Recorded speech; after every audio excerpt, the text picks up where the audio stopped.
Assalamualaikum warahmatullahi wabarakatuh. Alhamdulillah wassalatu wassalamu ala Rasulillah wa ala alihi wassohbi wa mawalah amma ba'du. Anakku sekalian yang Bapak cintai dan yang Bapak banggakan, alhamdulillah pada saat ini kita bisa bertemu kembali walau keadaan jarak jauh dalam keadaan pembelajaran daring. Semoga kita selalu berikan kesehatan oleh Allah Subhanahu wa taala. Dan materi yang akan Bapak sampaikan pada hari ini yaitu tentang pernikahan dalam Islam. Menikah itu salah satu sunnah Rasulullah dan syariat Allah Subhanahu wa taala. Namun sebelumnya marilah kita membaca Ummul Quran suratul Fatihah. Kita mohon kehadirat Allah, semoga kita selalu berikan kesehatan, dipanjangkan usia dan diberkahkan rezeki oleh Allah Subhanahu wa taala. Ala hadihin niyah wa ala kulli niyatin sholihah. Al-Fatihah. A'udzubillahi minasyaitonir rajim. Bismillahirrahmanirrahim. Alhamdulillahirabbil alamin arrahmanir rahim maliki yaumiddin. Iyyaka na'budu wa iyyaka nasta'in ihdinas siratal mustaqim siratal ladzina an'amta 'alaihim ghairil maghdubi 'alaihim waladdallin. Sebelum Bapak lanjutkan, Bapak tanya dulu, semuanya hadir? Alhamdulillah semuanya hadir, dan mudah-mudahan kehadiran kita ini bisa menjadi wawasan atau menambah ilmu kita. Kita mulai materinya. Itu yang pertama Bapak bahas tentang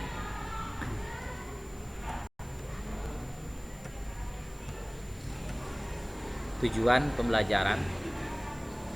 Dengan mempelajari bab ini, semoga kalian dapat mempelajari dan memahami yang pertama pengertian tentang nikah, dan yang kedua dasar-dasar pernikahan, serta yang ketiganya hukum menikah, dan yang keempatnya rukun dan syarat pernikahan, yang kelima nikah yang terlarang, dan yang keenam tujuan dan hikmah menikah.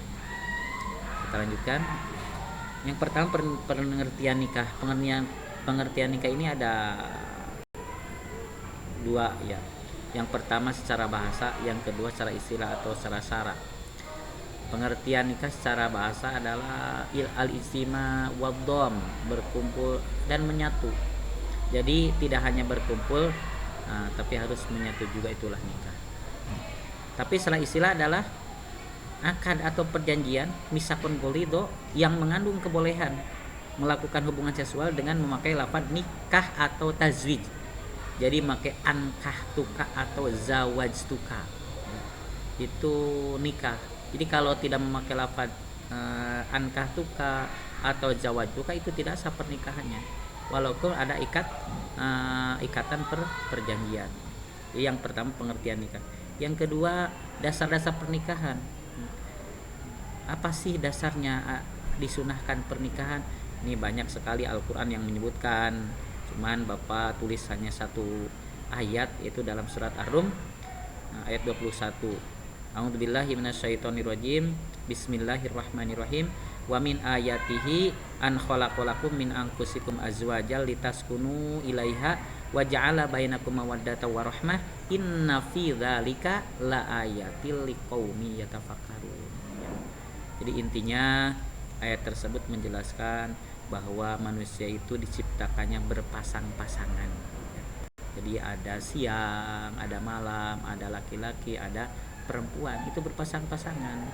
Supaya apa? Litaskunu ilaiha, supaya tenang. Wa ja'ala bainakum mawaddah, dan supaya penuh dengan rasa cinta, warohmah, dan punya rasa kasih sayang.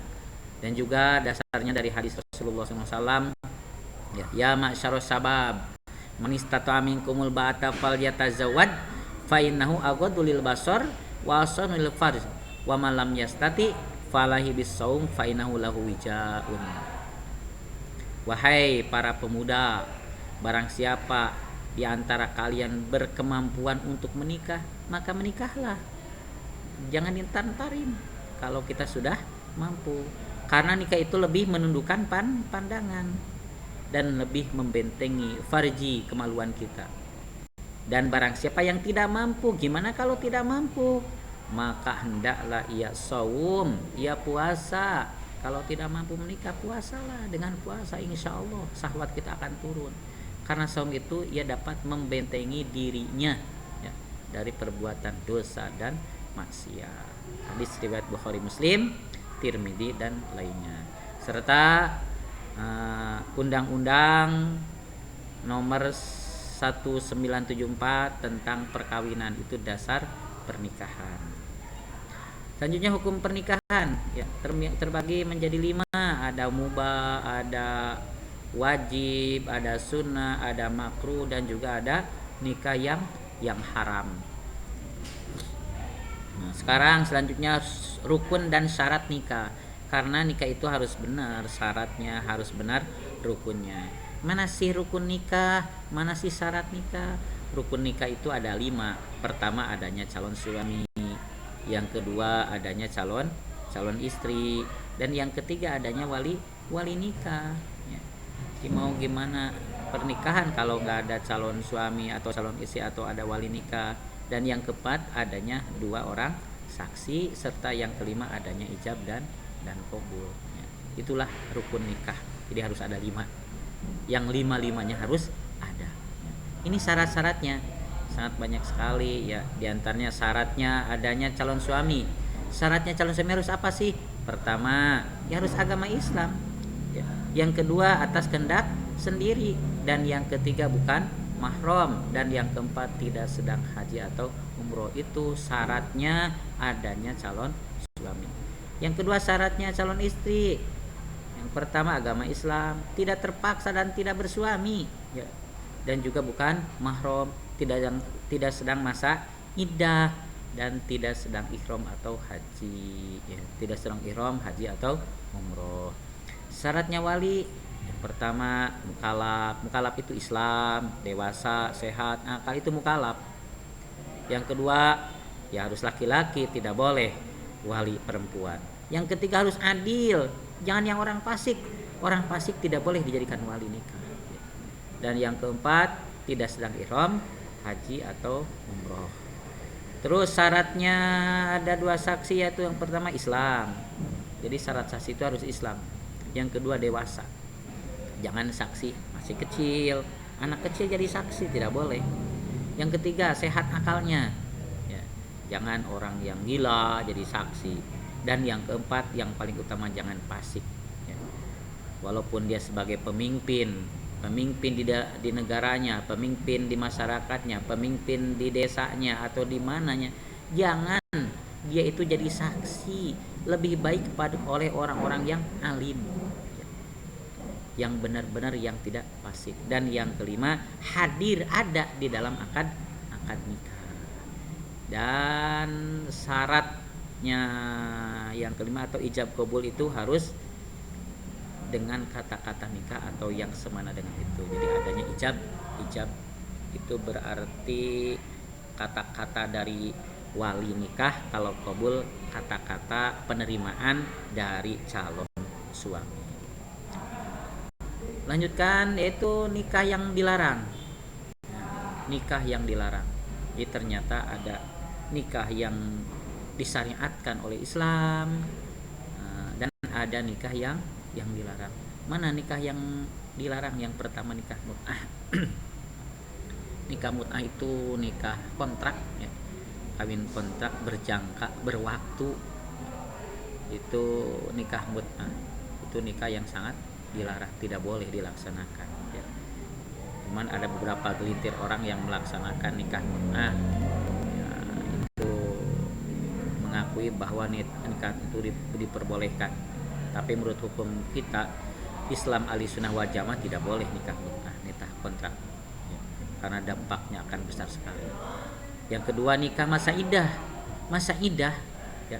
Masa idah bisa itu masa penentuan seorang perempuan, di mana setelah meninggal suaminya atau diceraikan suaminya, biasanya ada masa idah. Kalau diceraikan suaminya, masa idahnya kalau yang masih haid berarti 3 kali suci. Kalau yang tidak haid berarti 3 bulan. Tapi kalau orang yang ditinggal suaminya 4 bulan ya, 4 bulan 10 hari itu masa idahnya ya. Jadi jangan sampai nikah lagi suaminya suaminya wafat dia nikah lagi, tidak boleh. Lanjutnya ada nikah muhalil, ya tidak boleh. Nikah muhalil itu nikah yang direncanakan, yaitu tolak 3. Dan yang keempat nikah beda agama, apalagi beda agama ya. Dan yang kelima adalah nikah sigor atau nikah barter, itu nikah-nikah yang dilarang oleh syariat Islam. Tujuan dan hikmah pernikahan yang pertama yaitu melaksanakan perintah Allah dan sunnah Rasulullah, karena syariat Allah. Nikah ini merupakan syariat Allah dan sunnah Rasulullah SAW. Dan yang keduanya mendapatkan ketentraman dan kebahagiaan dengan membina kasih sayang. Insya Allah ya, hikmah nikah itu akan punya ketenangan, bahagia sesuai dengan tadi surat Ar-Rum ayat 20-21. Dan yang ketiga, memenuhi kebutuhan seksual yang halal. Berbeda kalau kita tidak nikah, itu hukumnya zina ya. Suci serta memperoleh keturunan yang sah. Yakin ya, dengan pernikahan itu kita akan memperoleh keturunan yang soleh ya. Dan yang keempat, menikah sebagai alat kendali agar tidak terjerumus kepada kemaksiatan ya. Serta yang kelima, mempererat silaturahmi antar keluarga suami dan istri, karena menikah itu bukan hanya seorang laki-laki dan seorang perempuan, tapi menyatukan kedua belah pihak, menyatukan keluarga besar dari laki-laki, keluarga besar dari perempuan, itu namanya nikah. Terima kasih Bapak ucapkan, ini pertemuan pertama ya, menjelaskan tentang ketentuan nikah menurut syariat Islam. Mudah-mudahan kita selalu diberikan kesehatan oleh Allah Subhanahu wa taala. Akhir kata, marilah kita sama-sama tutup dengan doa kifaratul majlis. Subhanakallahumma wa bihamdika asyhadu alla ilaha illa anta astaghfiruka wa atubu ilaik. Wassalamualaikum warahmatullahi wabarakatuh.